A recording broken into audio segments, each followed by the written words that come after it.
It's maintenance day on the Powerstroke.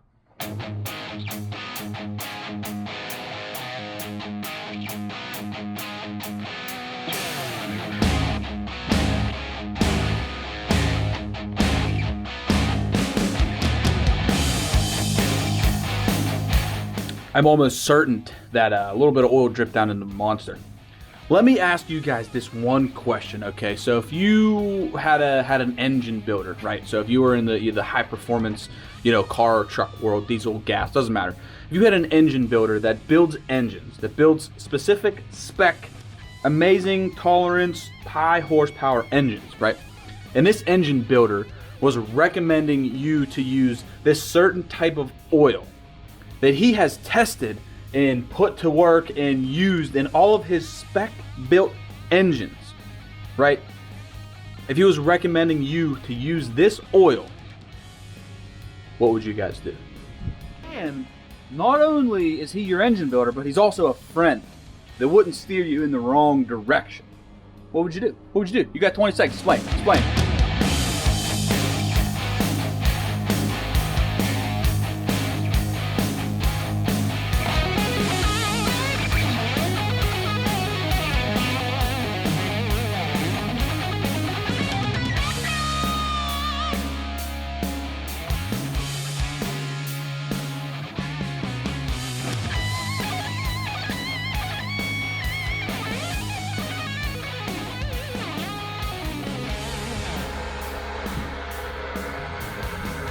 Oh yeah.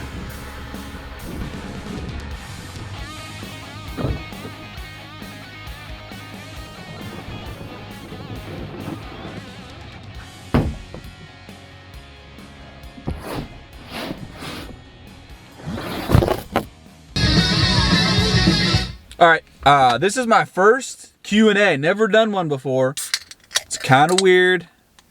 I got a new Canon Monster. It's a new day. It's like 2 days later. The weather is crap. We have the weirdest weather in Pittsburgh. It's like 75 sunny. The next day, cold, rainy, 35 degrees. But whatever, we're in the truck. The exhaust came for the car. So guys, stay tuned for that. I was going to put that in today's video, but I'm not. All right, so I threw up a post on Instagram. It said Q&A for Wednesday's video, which is Wednesday. Today is Wednesday. Honestly, like straight up honest, I was a little worried that no one was going to ask any questions. But anyways, we have 24 comments on the picture. Pretty good, not too bad, I guess. Hey, thank you guys for commenting a question. All right, so let's just cut straight to this. First question. GW Fuller 28. Does the turbo upgrade you have on your truck apply to older models such as the 2013 or no, because it's a different turbo? Okay, so here's the deal with the turbo upgrade for previous trucks, as in 11 to 14 year models. Now 15 they changed the turbo, 17 they changed it a little slightly, but it's basically the same turbo. So if you have an 11 to 14 truck and you want to get the upgraded SBE VGT built turbo, the custom one that Dan builds in-house, you're gonna have to do the whole 15 plus upgrade kit, which is pretty pricey because it's a completely different turbo, different pedestal, different up pipes, all kinds of different things. It's a whole complete kit. But you can order that kit along with the built VGT turbo, which I highly recommend, especially if you're running 11-14. Those turbos are good stock power level. As soon as you want to crank it up and turn a little bit more power, no go. Next question, TLX_ELY, living in South Florida, we have very high heat and humidity. Would this affect any parameters in the tuning kit you offer? Looking to do my first weight loss. There you go, weight loss. You guys get it? I hope you get it. Okay, so with the heat in Florida, I have a lot of customers that are in Florida. I've never had an issue with any of the customers. So the heat in Florida, I don't think would be an issue. Any word on 2020 tuning options? As of right now, I know there is some stuff in the works, but the whole industry, you guys know what I'm talking about, is sucks. So I don't have an ETA. Wile E. Coyote 5.0, that 2.5 leveling has you sitting like a little bulldog. Thanks, brother. How much? How much was the kit? How much was the leveling kit? I think it was the ReadyLift 2. It was the ReadyLift 2.5 option with the shock extensions. I opted to go no shocks because I want to put some cool ones on as soon as we get out of this crappy weather. So I think that was like $600. I'll put the price here. C_Lofquisty. There you go. Any must-do engine/system upgrades? Been debating a CIA cooled air intake and a cooled side pipe.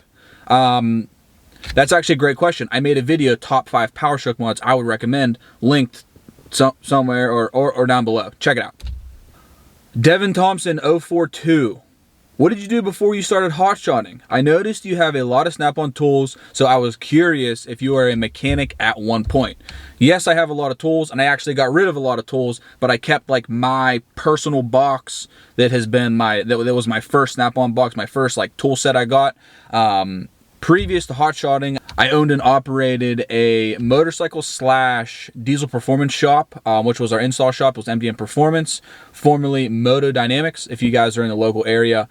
Started out with dirt bikes, motorcycles, Harleys. At one time, I had like 3 or 4 certified Harley technicians, and we were like the hog shop in the area. It was sick. We had mad Harleys. So long story short with that, we did dirt bikes, quads. I grew up racing motocross, just rambling on here. And always kind of wanted to have a dirt bike shop. So we did dirt bikes, quads, motorcycles. We did motorcycle inspections, tires, all kinds of stuff like that. And then I started working on my own trucks inside the shop, which then led to working on my brother-in-law's truck, which then led to working on my friend's truck, which then led to their friend's trucks. And all of a sudden, you know, our motorcycle shop kind of became full-on diesel performance shop, where we're doing diesel performance stuff, lift kits, wheels, tires. So yeah, that's where all my tools came from. Oklahoma Rado. Who's got a safe 6.7 4 tune to nowadays? I want to get mine done, but worried about messing something up like the tranny. Not trying to do anything crazy, just want better miles per gallon and exhaust note. This is a very good question. I get asked 1,000 times. So Ford Powerstroke Tuning, you guys know my answer. If you're running a 6.7 Powerstroke, there's literally only one tune to run. I'm not biased because I'm friends with the guy. This is literally just the best tuning in the game. SPE diesel, literally the best Powerstroke tunes in the game. I've tested them hardcore. I've been running them on my truck here for many miles. Now for the miles per gallon and exhaust note, the exhaust note will sound sick. That definitely sick. I recommend 5-inch straight pipe all the way back. And then for the miles per gallon, it all depends on how you drive and kind of, you know, and what you're doing with the truck. If you're hammering the truck, you're not going to get good fuel mileage. If you're driving it normally on the highway, like for me, here's a quick example. Whenever I do fresh fuel filter, like I just did, Powerstroke Maintenance is key. Fresh fuel filters, fresh oil, I'll get on the highway, I get 20 miles to the gallon, which is very good. Now this seems to be different for everyone, so miles per gallon will bump up slightly, but you're not going to see like a mile per gallon increase like the 6.4 Powerstroke, where if you would tune and, you know, do your muffler delete on that truck, you'd be literally running 25 miles per gallon, you know, at all times. But you will see a slight bump, increased fuel mileage. It differs to everyone, so I can only share my personal opinion, which, like I just said, fresh fuel filters, fresh oil, go down the highway, cruising with cruise control on 65, I'll get 20 miles to the gallon. Josh Jones _85, ideal order for performance mods, ? Where does the upgraded turbo fit into the picture? Also, once again, go check out my top 5 Powerstroke mod video, link below. Ismail _Matt. I got a 2013 F350 single rear wheel and its muffler deleted. My question is, would the sport tune for the transmission be a good option to be done? Now guys, the sport tune for the transmission, the sport tow transmission tune, is an aggressive tune. It has hard shift points. It has insane torque converter lockup. It basically keeps your truck in power level, like in the power band, at all times. The truck absolutely is ready to kill at all times. There's no lag time for hammering the gas. It don't have to sit there and downshift, doesn't blow, you know, a bunch of stuff out of the exhaust. The easiest way I would explain it is if you were in a Ferrari and you turned on like track mode and the shifting was just downshifts aggressively and it's just always in power. That's basically what the sport tow transmission tune is. It's great if you're driving hard, and it's also really good if you're towing because your truck will always be in power. So for daily driving, if you're just cruising around, you want to ride like a Cadillac, I wouldn't recommend the sport tow tune.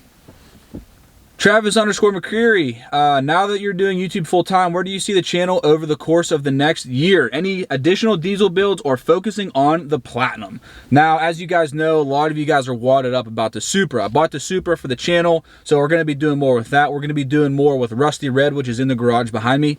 And then we're also going to be doing more with the Platinum. I do have my eye on 2 different diesels right now. 2. I'm going to give you guys a serious hint. 2 diesels. I'm not going to tell you what they are, but they're 2 different manufacturers, like Cummins, Duramax, Powerstroke. They're 2 different ones of those 3. But that's all I'm going to say. Caleb.Vickery, can you still use tow haul with the sport transmission tune? Absolutely. Turn it on. Won't really change anything. It'll downshift more aggressively, like what tow haul is designed to do. But other than that, it'll run very similar. TLX_Ellie, I think you already asked the question. If the truck is muffler deleted, can the dealer still turn me down for any warranty work? The Magnuson-Moss Act protects us, but what if the dealer just flat out denies even looking at the truck? Now, this is a super gray area. I don't really want to dive into this because this is like a black hole of a deal where we can make like a whole YouTube series on. But technically, the Magnuson-Moss Warranty Act states that in order for them to deny you a warranty claim, they have to prove that the aftermarket part you installed caused the malfunction that they're trying to warranty. You get that? Did I make sense there? So they can't turn you down without like a written approval. Now this is all kind of, you know, gray area. If you really want to fight them, I think you can. I don't physically know. If you're having like serious issues with a dealer denying you, and you're only running, I think you said you're only running an intake. I'd probably like get some like legal advice on that whole situation, but this isn't any kind of legal advice. I'm not a lawyer. I'm just someone making a video for YouTube, sitting in my truck with a camera. Diesel_NM101. What's up, Corey? What are your thoughts on adding a valve cover breather to the 6.7 PSD? Thinking of adding this along with the CCV mod. Valve cover breather. This is actually a very good question. I don't 100% know if there's much pressure in the valve covers. Now the whole head design on the Powerstrokes is completely different than any other diesel in the game. But this will be a question for Dan. We'll come back to this question. And then have you guys ever seen on Instagram like these Bitcoin things? Like, hey, I have recently changed my life with Bitcoin trading. Link here, go to this page and they'll change your life. They helped me make 10,000 bucks. What the heck is up with that? What's going on there? Are they trying to hack your Instagram and steal your information if you go to their page? I'm confused. Anyways, all right, so I pulled a couple more questions out of my emails that I get like literally a zillion emails on all the time, so I figured I'd cover them in this Q&A. So first one here is, does my Powerstroke need a lift pump? Now, factory 6.7 Powerstrokes, they have a lift pump in tank, and it is actually a very good lift pump. So unless you're running like a monster stroker pump, or if you add a CP3, like if you add a CP3 over your CP4, then you would need a lift pump. Factory lift pump still supplying your factory CP4, and then you add the lift pump supplying the additional CP3 that you added. But other than that, no, I wouldn't do a lift pump. There's really no point other than some filtration benefits, but factory lift pump on like a stock tuned application truck, awesome. Next one, do I need a CP4 disaster prevention kit? Now here, my truck here, I'm gonna knock on wood. I don't know if there's any real wood in this truck. My truck has 81,855.0 miles. We're on the dot. I've never had any issues. I use the Hot Shot Secret everyday treatment in my fuel system. Now the CP4 is I'm not going to get too technical here because I'm not no like master technician, but a CP4 pump is like a higher performing pump. So they need to be properly lubed and they need to be clean. You need to have clean fuel running through the CP4. So staying on top of your fuel filter maintenance, which is like what I did earlier in this video, Powerstroke maintenance is very, very crucial for the CP4s. And then also making sure they're properly lubed. That's why I use the EDT treatment. But do you need one? I definitely do not think they are a bad thing. I would definitely consider one. I might be adding one to my truck here in the future, just because I'm getting on, you know, a little higher miles and I absolutely hammer on the truck. So it'd probably be a good thing so I don't wipe out all my injectors. Last one here. Last one on the 6.7 Powerstroke. Last one for the Q&A. All these Q&As are kind of about the Powerstrokes. You guys don't have any questions about Merle, Rusty Red, the Supra, but I think we're covering some great stuff today. Anyways, last one. Does my 6.7 Powerstroke need a downpipe? Because if you guys have ordered an exhaust or whatever, you'll notice that the exhaust kits don't come with a downpipe. You know, the downpipe meaning the pipe that comes off of the turbo, runs down along the firewall to the bottom. That is your downpipe. Now, the 6.7 Powerstroke downpipe on these trucks is actually pretty free-flowing. It doesn't have crazy bends to it. It's pretty straight flow. There's no like weird stuff on it. It's not like pancake like a Duramax. So unless you're doing like a custom, like a full custom application where you're changing your turbo like majorly, or you're doing something crazy like that where you would need like a different routing of a downpipe, no, you don't need a downpipe. These ones work just fine. All right, that's about it. I got like 17, 18 minutes on the clock. I'm going to shave some of that down in the edit. But guys, thank you for tuning into my first Q&A. Like I said, I was a little worried to do one. I thought no one would ask any questions, but it turns out you guys have a ton of questions.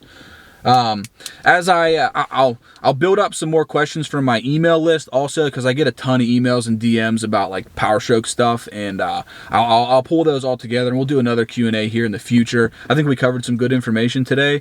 I'm kind of juiced up off my Monster. But that's it. I'm going to throw the exhaust in the garage and I am headed back home. I will catch you guys on the next one. Peace.